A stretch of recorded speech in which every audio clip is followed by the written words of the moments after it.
warahmatullahi wabarakatuh. Alhamdulillahi rabbil alamin, wassalatu wassalamu ala asyrafil anbiya'i wal mursalin wa ala alihi wa sahbihi ajma'in. Subhanaka la ilma lana illa ma 'allamtana innaka antal alimul hakim. Wa la hawla wa la quwwata illa billahil aliyyil azim. Alhamdulillah, kita syukur kepada Allah yang telah melimpahkan kepada kita rahmatnya dan nikmatnya. Muslimin muslimat yang dihormati dan dikasihi sekalian, kita menjejaki insan pilihan jilid yang pertama. Kita sambung perbincangan berhubung dengan mukjizat nabi-nabi yang Allah kurniakan kepada mereka. Mukjizat Nabi Yunus alaihissalam. Nabi Yunus ketika menumpang sebuah kapal yang syarat, lalu baginda terpilih dalam undian untuk dibuang ke dalam laut bagi menyelamatkan semua penumpang yang ada di dalam kapal itu. Pernah satu ketika Nabi Yunus ini tumpang sebuah kapal yang bersyarat dengan manusia. Jadi dengan masuknya dia ke dalam kapal itu menyebabkan kapal ini semakin bertambah syarat dan tidak selamat semua penumpang kapal itu. Jadi setelah dibuat undian, kena buang mana-mana orang, seorang daripada dalam undian itu jatuh kepada Nabi Yunus, dan Nabi Yunus pun dicampaklah ke dalam air. Ketika dicampak ke dalam laut, baginda ditelan oleh seekor ikan yang besar. Baginda telah ditelan, disambar oleh ikan yang besar ketika baginda dicampak ke dalam laut. Di dalam perut ikan, Nabi Yunus berzikir kepada Allah sehingga baginda dikeluarkan daripada perut ikan itu. Peristiwa itu dipaparkan dengan menarik dalam surah Asy-Syafat ayat yang ke-46. Ayat yang ke-46 Allah menceritakan bagaimana Nabi Yunus dicampakkan ke dalam laut dan kemudian ditelan oleh seekor ikan yang besar, dan dia duduk dalam perut ikan itu dalam keadaan gelap gelita. Dalam perut ikan itu gelap dah, hilang ikan pula turun ke dasar laut, lagi gelap. Pada waktu malam lagi gelap, lapisan gelap itu banyak. Nabi Yunus ketika berada dalam perut ikan, dia berzikir kepada Allah Subhanahu wa taala yang terkenal dengan zikir Nabi Yunus. La ilaha illa anta subhanaka inni kuntu minaz zalimin. Itu terkenal dengan zikir Nabi Yunus alaihissalam. Pengalaman masyarakat kita lah pada masa-masa yang lalu, orang yang banyak berzikir dengan zikir Nabi Yunus ini, terutama sekali perempuan ketika mengandung, insya-Allah mudah ketika melahirkan anak. Perempuan yang mengandung, sepanjang dia mengandung itu dia banyak berzikir dengan zikir Nabi Yunus alaihissalam dan baca Quran. Baca Quran itu adalah sesuatu yang menjadi makanan kepada rohani. Seorang ibu yang mengandung kalau banyak baca Quran, kesannya kepada bayi yang sedang dikandung. Kalau dia banyak baca Quran daripada awal sampai akhir dia baca Quran ketika bayi sedang dikandung, maka kesan positif, kesan yang baik kepada bayi yang dikandung itu. Dan jika dia banyak berzikir dengan zikir Nabi Yunus alaihissalam, La ilaha illa anta subhanaka inni kuntu minaz zalimin, mudah ketika melahirkan anak, tak jadi banyak masalah. Tak menjadi banyak masalah, mudah ketika melahirkan anak. Jadi boleh sangat ada perempuan yang mengandung, di samping membaca Quran sepanjang dia mengandung, Abi banyak kali pun tak apa. Baca Quran Nabi banyak kali pun tak apa ketika mengandung. Dia memberi kesan yang positif, kesan yang baik kepada bayi yang sedang dikandung.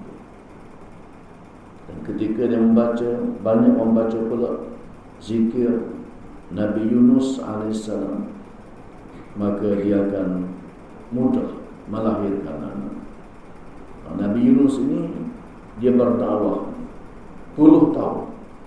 50 tahun dia berdakwah, tapi tak ramai yang mengikut dia. Tak ramai yang menyambut seruan. Nabi-nabi lain pun begitu juga.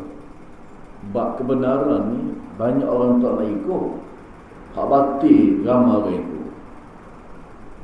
Benda yang tak baik ramai orang buat, ramai orang ikut. Yang baik-baik ni ramai orang tidak. Dia adalah pengikut Nabi Yunus AS. Ketika orang lain menolak seruan Nabi Yunus, dia ikut Nabi Yunus.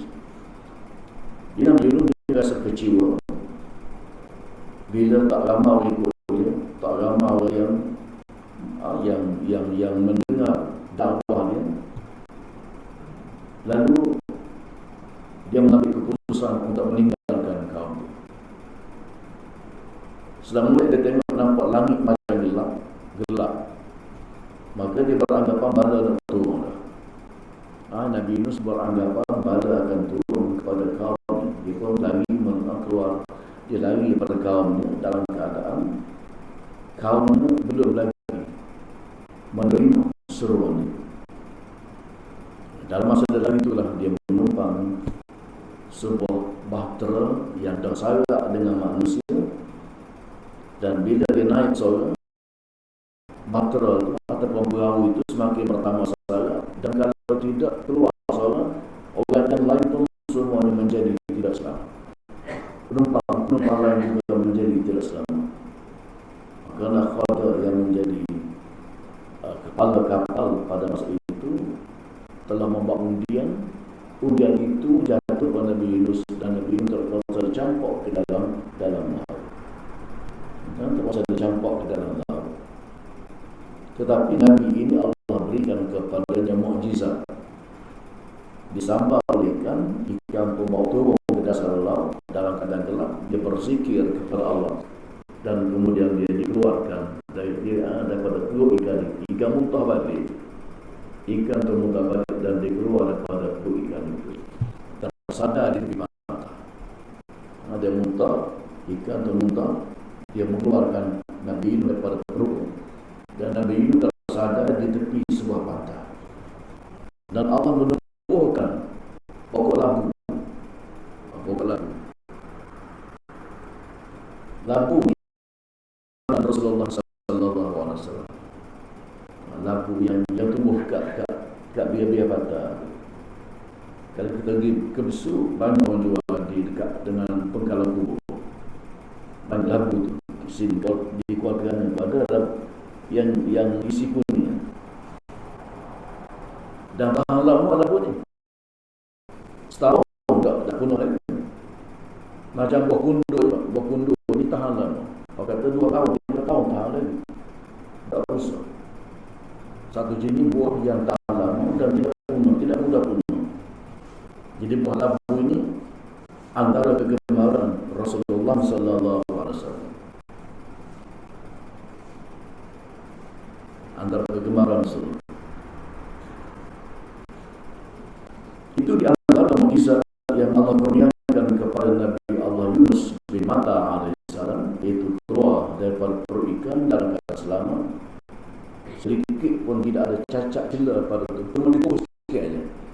Tumbik daripada perut ikan itu, tubuhnya suruh sikit. Suruh sikit tubuh dia. Tapi dia selamat dengan izin Allah Subhanahu Wa Taala. Duduk dalam perut ikan tak mati. Dalam keadaan gelap gelita perut ikan itu sekali duduk di dasar laut pula, waktu malam pula, 3 lapis gelap. Tetapi selamat dengan izin Allah Subhanahu Wa Taala. Ini merupakan satu mukjizat yang Allah kurniakan kepada Nabi Yunus bin Matta alaihissalam. Nabi Ibrahim juga dikurniakan Allah dengan banyak mukjizat. Mukjizat atas seorang Nabi ini lebih pada satu. Jadi mukjizat yang Allah kurniakan kepada Nabi Ibrahim ini antaranya baginda tidak hangus ketika tubuhnya dicampakkan ke dalam laut. Nabi Ibrahim berdakwah di negeri Irak, di Babilon pada waktu itu. Dia menyuruh penduduk Babilon, penduduk di negeri Irak pada masa itu beriman kepada Allah Subhanahu Wa Taala, termasuklah Maharaja Namrud, pemerintah yang memerintah di Babylon pada masa itu. Kedatangan Nabi Ibrahim menjadi ancaman kepada kerajaan, menjadi ancaman kerana Nabi Ibrahim ini menyuruh manusia supaya Allah, menyembah Allah, jangan menyembah patung-patung berhala. Jadi patung berhala ini menjadi sembahan kepada penduduk. Banyaklah tempat-tempat ibadat yang penuh dengan patung-patung berhala, yang sahabat yang dicek pada.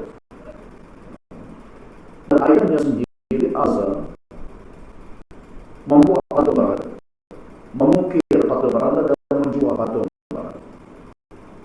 Jadi di antara sumber pendapatan setengah-setengah penduduk di negeri Arab pada waktu itu, di Babylon pada waktu itu, ialah mereka membuat berhala, termasuk ayah Nabi sendiri buat patung berhala dan jual patung politik. Tetapi syirik kepada Allah Subhanahu Wa Taala. Raja merasa terancam, Namrud merasa terancam dengan kedatangan Nabi Ibrahim ini dari segi politiknya, dari segi kuasa dia merasa terancam. Sebagaimana Fir'aun terancam dengan kedatangan Nabi Ibrahim dan Nabi Musa AS. Maka itulah Namrud merasa terancam dengan dakwah Nabi Ibrahim AS. Maka dia ditangkap, lalu bukan kayu api untuk dibakar tubuh Nabi Allah Ibrahim AS. Kayu api ini macam anak bukit tingginya. Kayu api ini tinggi tak tinggi, dikumpul bertimbun-timbun macam anak bukit. Maka dalam rimbunan dan dalam timbunan kayu itulah dicampakkan Nabi Ibrahim AS.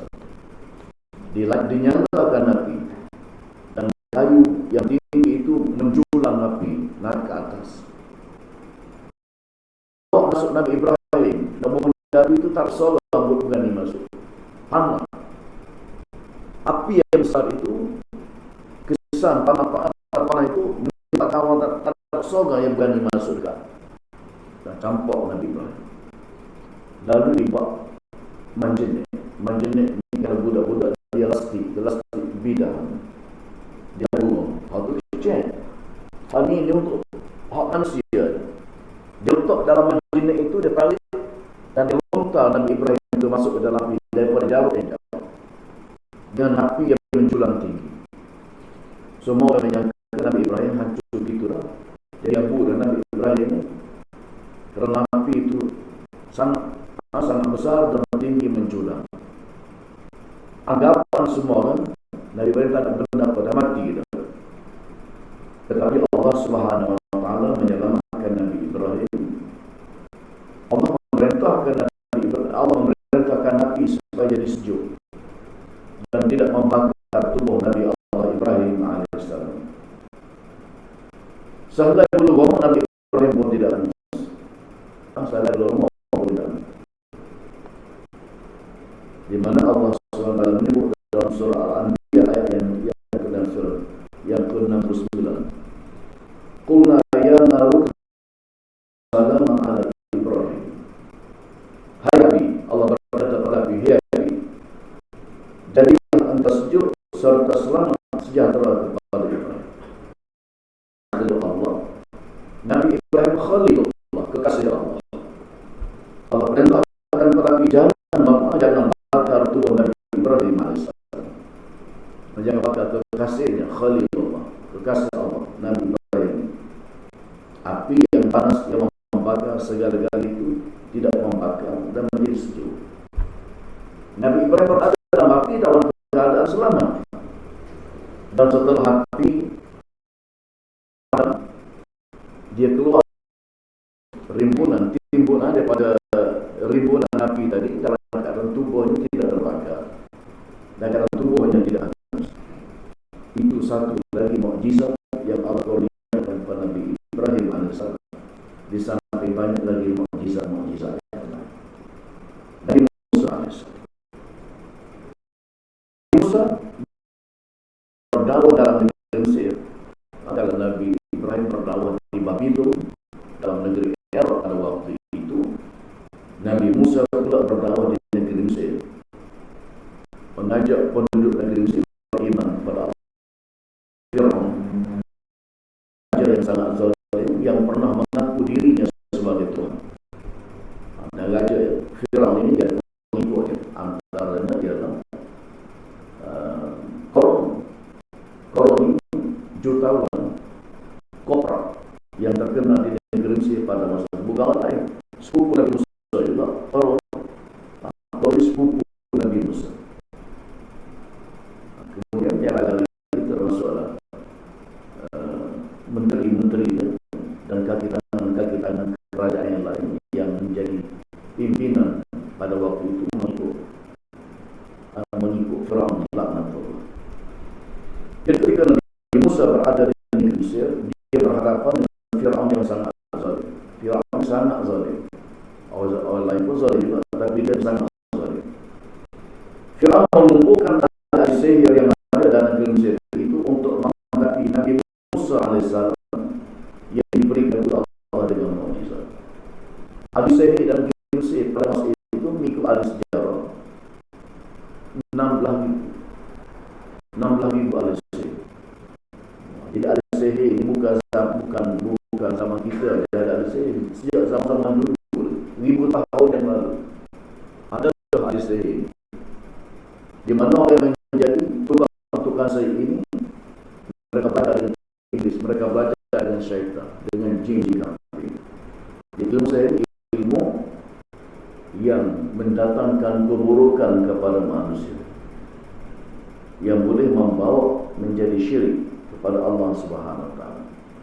Kita tidak boleh mendekati ahli-ahli sihir, apatah lagi minta khidmat daripada ahli sihir. Tutup bomoh.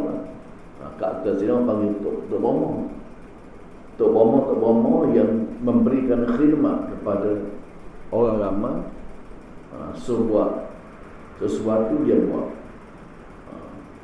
Jadi, kalau jika tutup bomoh minta supaya mencerai beraikan antara dua orang, suami isteri yang baik-baik cerai berai.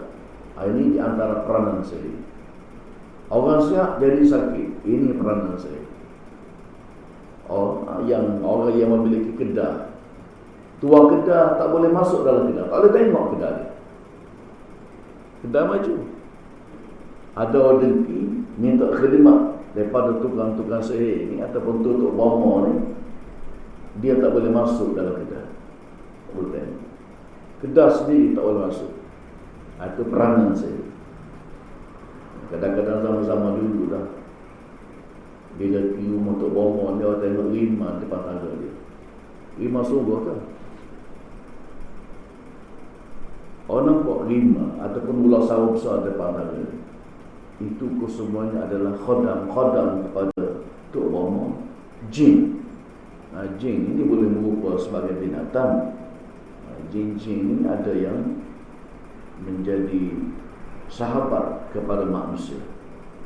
Jin ada yang menjadi sahabat kepada manusia, dan jin ini dia boleh mendatangkan mudarat, dia tidak mendatangkan kebaikan. Mudarat lebih banyak daripada kebaikan. Kebaikan tak ada mana. Walaupun jin ada yang Islam, walaupun jin tak ada yang Islam, tetapi kebanyakan yang jin ini dia buat perkara yang boleh mendatangkan mudarat. Jadi tubuh Nabi Ibrahim tidak hangus, dan Nabi Musa ni ketika berhadapan dengan Firaun, Nabi Musa ketika berhadapan dengan Firaun, lalu Firaun telah mengerahkan kira-kira 16,000 ahli sihir dalam negeri Mesir untuk berhadapan dengan Nabi Musa AS. Tukang-tukang sihir ini campakkan tali, dan tali jadi ular. Sihir. Nabi Ibrahim pula mencampakkan tongkatnya. Tongkat dia cekok sikit ulu dia, ulu cekok sikit. Bila dicampak tongkat dia, campaknya tongkat itu menjadi ular yang besar. Dan ular besar, mukjizat yang Allah kurniakan kepada Nabi Musa ini, dia menjadi ular besar dan menelan ular-ular kecil itu. Campak itu Nabi Musa ini diberi tongkat oleh Nabi Syu'aib AS. Ketika Nabi Musa pergi ke Madian bertemu dengan Nabi Syu'aib, Dan Nabi Syuaib kata, kamu hendaklah menjadi pekerja kepada aku. Duduk sini 10 tahun. Duduk di Madian 10 tahun. Nabi Syuaib berkata kepada Nabi Musa, kamu duduk sini bekerja dengan aku, menjadi gembala kambing, menjadi gembala binatang beranakku selama 10 tahun. Dan dia duduk di Madian selama 10 tahun. Disitulah dia berkenalan dengan anak Nabi Syuaib yang bernama Safura. Nabi Syuaib ini ada kakak dan ada adik. Yang nama Safura ni adik. Dan dia kemudian yang berkahwin dengan anak Nabi Syuaib yang bernama Safura itu. Jadi Nabi Musa AS itu Allah kurniakan kepadanya mukjizat, dan bukan satu dua, banyak mukjizat yang Allah kurniakan kepada Nabi Musa. Antaranya ialah tongkat yang dicampak itu menjadi ular yang besar, dan tongkat itu juga membelah Laut Merah. Ketika bala tentera Fir'aun, termasuk Fir'aun sendiri, kejar Nabi Musa, nak tangkap Nabi Musa, nak bunuh Nabi Musa, Nabi Musa membelah Laut Merah dengan tongkat yang ada di tangan. Laut itu terbelah menjadi jalan yang lurus. Nabi Musa dan pengikutnya yang jumlahnya tak ramai mana selamat menyeberangi Laut Merah. Adapun Fir'aun dan bala tenteranya ketika berada di tengah-tengah Laut Merah, Allah cantumkan kembali air antara yang kanan dan kiri, sehinggalah tentera-tentera Fir'aun termasuk Fir'aun sendiri mati di tengah-tengah Laut Merah. Ketika dia nak mati itu, dia mengaku tentang kebesaran Allah SWT ketika nyawa berada di halqa. Bertaubat ketika nyawa berada di halqa, di ujung halqa dekat nak mati, Allah tak terima dah taubat. Sesiapa pun bertaubat ketika waktu sakaratul maut, waktu nak mati, Allah tak terima dah taubat. Dan begitulah juga ketika naik matahari daripada sebelah barat. Hari ini matahari naik ke sebelah timur. Akan tiba masanya matahari akan naik ke sebelah barat. Kalaulah pada masa itu bertaubat, Allah tidak terima lagi taubat. Di akhir zaman nanti matahari akan tubik, akan muncul daripada sebelah barat. Ada ni ke sebelah timur. Di akhir zaman nanti matahari akan terbit daripada sebelah barat, dan kalaulah bertaubat pada masa itu, taubat ditolak oleh Allah Subhanahu wa taala.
Padanya yang boleh bercakap pada masa kecil.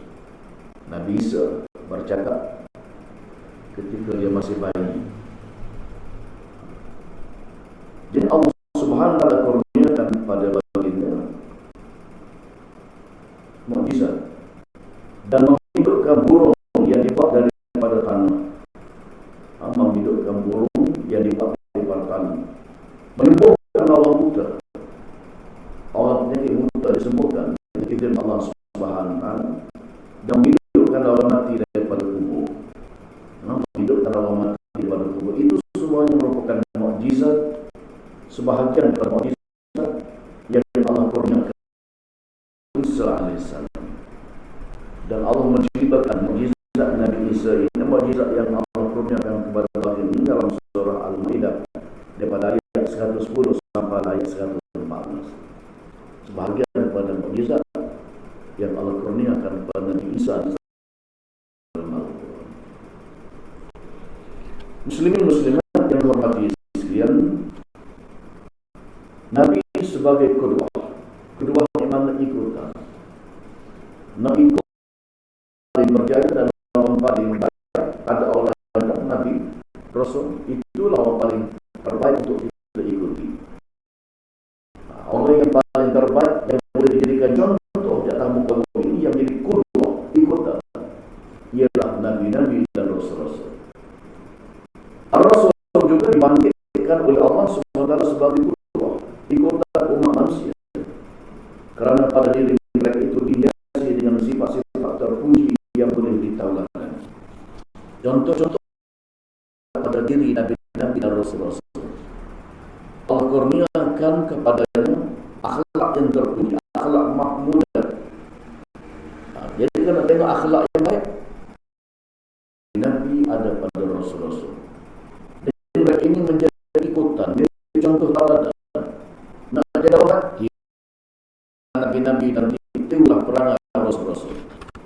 Sebab Allah jadikan mereka ini qudwah, ikutan Nabi manusia sepanjang zaman. Allah menghiasi diri mereka dengan akhlak yang terpuji, akhlak mahmudah, yang menjadi contoh tauladan yang baik untuk ikutan kepada ulama. Pada kalau tengok Nabi Muhammad banyak sangat syarat dengan akhlak yang terpuji, akhlak yang baik. Laqad kana lakum fi Rasulillahi uswatun hasanah liman kana yarjullaha wal yawmal akhir wa dzakara Allaha katsiran. Demi sesungguhnya adalah bagi kamu pada diri Rasulullah itu contoh ikutan yang baik. Nabi pada dirinya terdapat contoh-contoh ikutan yang baik. Cara berjalan, cara dimakan, cara beribadah, cara segala-galanya. Contoh-contoh yang terpuji yang ada pada makanan tubuh Nabi-Nabi dan Rasul-Rasul ini. Jadi kalau kita nak jadi orang baik, ikutlah Nabi. Nak jadi orang yang terpuji, ikutlah Nabi. Kerana baginda Nabi-Nabi ini mempunyai contoh-contoh yang baik. Serta dia pun menyebut dan mengingat Allah sebanyak mereka ini dan Nabi Rasul-Rasul orang yang paling banyak ingat kepada Allah, orang yang paling dekat dengan Allah Subhanahu Wa Taala. Kalau manusia ingin menjadi orang dekat dengan Allah, ikutlah Nabi, dan Nabi ini paling banyak berzikir mengingati Allah Subhanahu Wa Taala. Kesemua perjalanan Nabi dan Rasul yang dipaparkan dengan dalam Al-Quran itu mengandungi banyak pengajaran, banyak ibrah, banyak pengajaran, banyak contoh tauladan daripada perjalanan hidup Nabi dan Rasul-Rasul yang terdapat dalam kitab suci Al-Quran Karim. Apakah Nabi qasasihim ibratun li ulil albab. Demi sesungguhnya kisah Nabi-Nabi itu mengandungi pelajaran yang tiba bagi orang yang mempunyai akal fikiran. Ulil albab ini orang yang mempunyai akal fikiran. Tidak sama dengan intelektual. Orang ada ijazah kadang-kadang 3-4 HD dan dia pun hebat. Kadang-kadang ego gitu ya. Dia kagum dengan ijazah, tetapi dia tidak mengenali kebenaran sebagai kebenaran dan kebatilan sebagai kebatilan. Ini bukan intelektual. Agama adalah intelektual yang duduk ke universiti, orang panggil profesor panggil dia, kerana mempunyai ijazah yang tinggi. Tetapi orang yang disebut sebagai intelektual dalam masyarakat kita paling tidak sama dengan ulul albab. Ulul albab ini orang-orang yang diberikan oleh Allah dengan ilmu dan pengetahuan, dan mereka ini ingat kepada Allah Subhanahu Wa Taala, dan mereka dapat membezakan antara yang betul dengan yang tidak betul. Ulul albab mereka hampir dengan Allah, walaupun mereka tak ada ijazah. Imam Ghazali umpamanya tak ada PhD, Imam Syafi'i, sahabat-sahabat Nabi yang tak ada PhD pun mereka tak ada ijazah tinggi-tinggi, tapi mereka hebat. Mereka lebih daripada orang lain. Yang masalah itu ilmunya. Nak banding dengan profesional dalam dunia tak boleh ahli banding. Ulama-ulama zaman silam hebat. Walaupun mereka tidak ada larang-larang orang panggil dia dengan profesor atau larang-larang yang lain. Jadi mereka ini adalah orang yang hampir dengan Allah Subhanahu Wa Taala. Allah berikan ilmu kepada mereka, di mana mereka itu dapat membezakan di antara kebenaran dengan kebatilan. Bijaksana, mereka adalah orang bijaksana.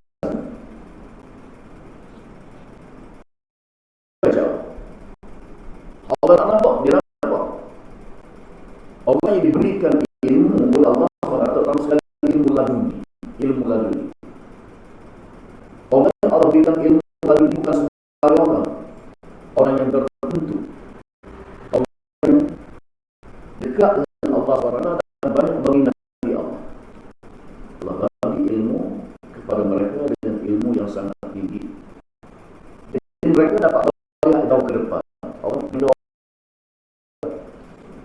Itu pengetahuan yang Allah kurniakan kepada ulul albab, di mana mereka mempunyai akal dan mereka menggunakan akal, sehingga mereka boleh beza mana yang betul dan mana yang salah. Kalau jadi profesor sekalipun, anda puasa tidak mengerjakan perintah Allah Taala, ini bukan orang yang dekat dengan Allah. Siapa yang ingin selamat daripada kesesatan dunia dan Allah ikut ajaran para Rasul, kerana mereka telah diberikan petunjuk oleh Allah SWT. Orang nak selamat dunia dan selamat dunia dan bahagia akhirat, ikutlah Nabi-Nabi, ikutlah Rasul-Rasul.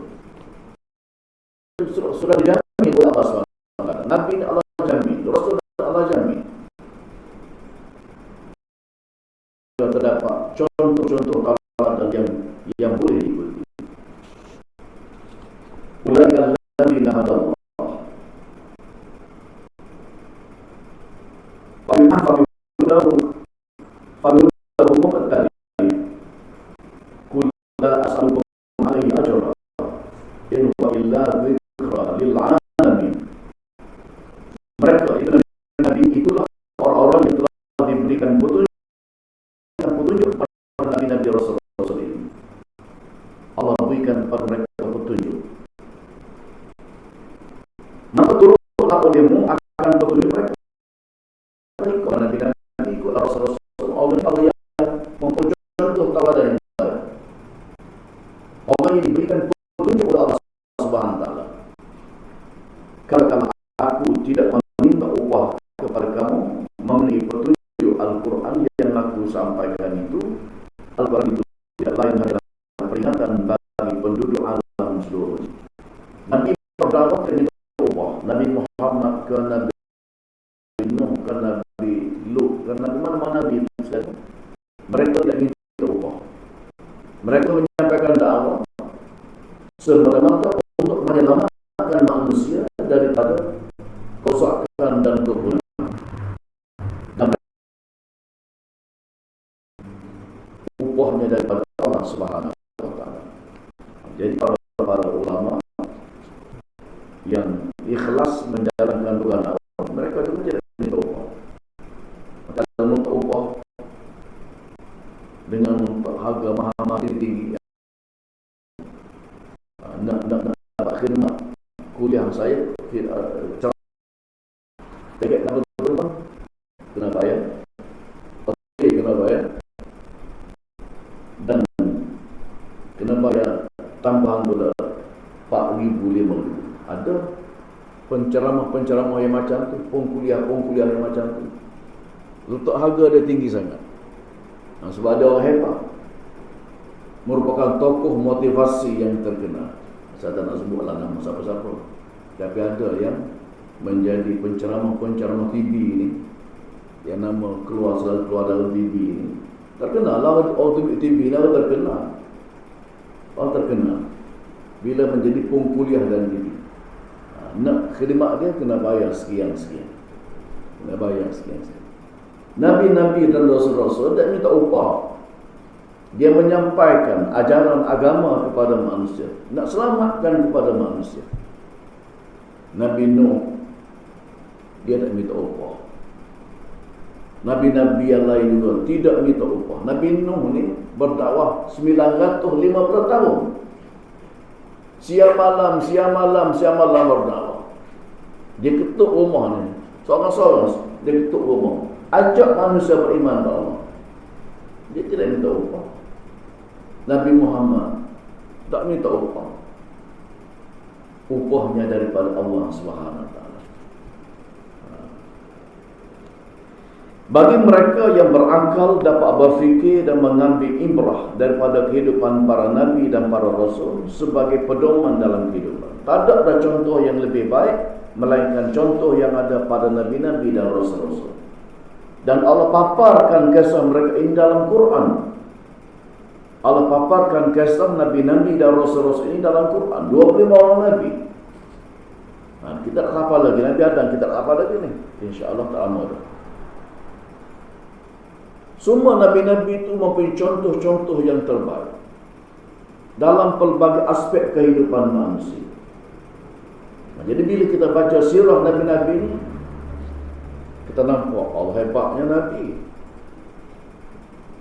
Dari segi kehidupan mereka itu contoh yang terbaik untuk manusia yang ingin mencapai kejayaan dunia dan akhirat.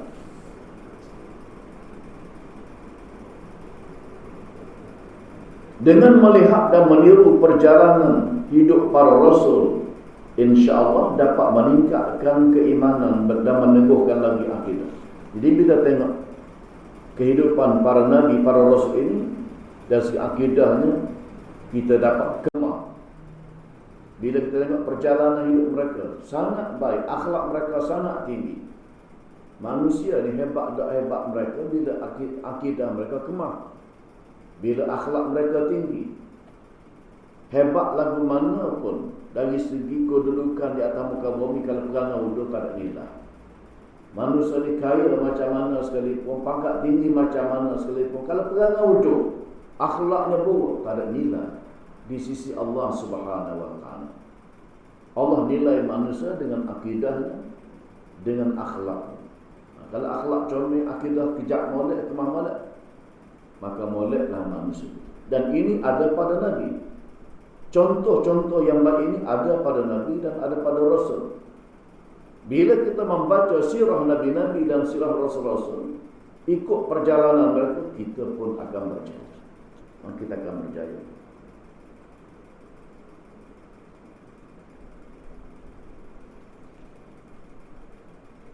Nabi-Nabi dan Rasul-Rasul dari segi kehidupan mereka yang boleh kita ambil contoh, pertama dari segi ibadat kepada Allah Subhanahu Wa Taala.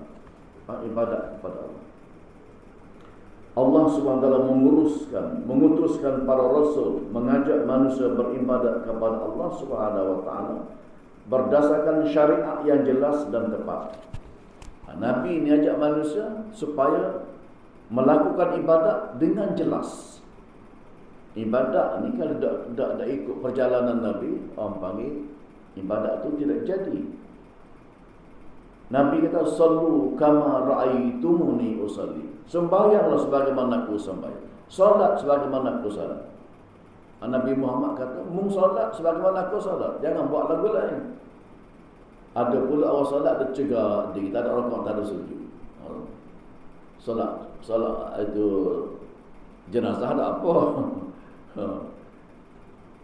Ada pakai niat-niat saja. Pokok ajaran sesat di Kelantan, Mak Laksmana, pakai niat gitu ya. Tak ada rakaat, tak ada sujud. Itu bukan contoh. Contoh ada pada Nabi. Dari segi ibadat, dari segi puasa. Ada orang kata, aku nak puasa sepanjang hari, nak puasa sepanjang masa. Dan Nabi ada masa dia puasa, ada masa dia tidak puasa. Kalau nak rajin sangat, ikutlah Nabi Nuh itu.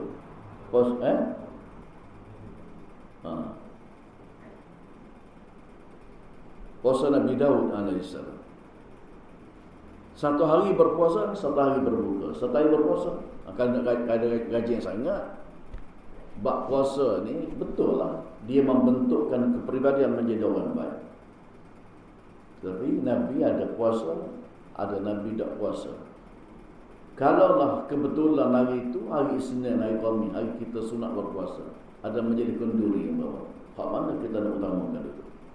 Kami Imam Ghazali utamakan dulu majlis-majlis yang diadakan oleh jiran, oleh kawan-kawan, raikan dia. Pahala tetap diberi oleh Allah Subhanahu Wa Taala. Kita yang sentiasa berpuasa ini, hari itu tak berpuasa, kita rai Allah. Orang buat majlis akikah umpamanya, kita raikan dia. Pahala tetap dapat sebab kita istiqamah. Pahala dapat. Raikan sahabat, raikan jiran itu lebih baik daripada meneruskan puasa sunnah. Jadi muslimin muslimat yang dihormati sekalian, jadi ibadat yang dilakukan oleh nabi-nabi dan rasul-rasul ini merupakan contoh. Nak beribadat, ikutlah Nabi.